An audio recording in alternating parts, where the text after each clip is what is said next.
دمو عزتمند نن دا د خدیو کوم چروتل دا د دغه په باره چروتل دا امیش جان دا دو چې خدی کوم د اتیا ده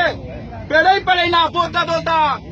د پلور نیکم بیروسه پرتا په میسل سے د حکومت په کاغذ سے په دفتر سے پرتا نن میر خپل خدی کوم په کېره سے تاخير دي په خپل خوره کې نه جوړوي دا یو ظالم دا چې انو مچي خل دا نن په میر باندې مسالک شول خپل کېرینه رانګاوي خپل مذکر نه نفي په میر وایي چې قسم په خدای چې دا پاک فوج نه وای دا څور حکومت نه وای میر به د دې وینه په باندې ورته کړی وای خدا نن د دې فوج برکاته چې میر په دلته ودرېږي او دای چې کومه دوکه په امن وستي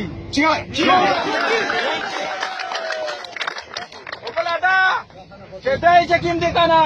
په خپل ځون باندې ثابت کړه چې میر د وطن نه ویلې چې علي وزیر ونه مې دا مزایدا نن دی په دا ټول وزیرستان سه په چا باندې دا توقع نشوه علي وزیر ته وویل چې میر د توکل وریه ته وطن یمي د موي ځمنده دا ثابت شوه چې دی د ونه وزیر دي او کوټانیون دي د موي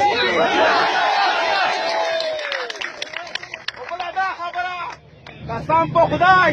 چې میر ټول خدي په خپل خوره تمام شي دا امر به ونه داري او دای په ور دغه وطن نه درېمي دا جوړ کړي نه هم په خوره شدي او دا یوسف په ټول دمو دا دای په خپل کړي نه حق پرېږدي ویل چې بغیر به کړې په دا امر وخت نه پرېتو دا ګډر چرن دروازه باندې ورې دا به میږي پاکرمي پاکرمي پاکرمي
Kau sana.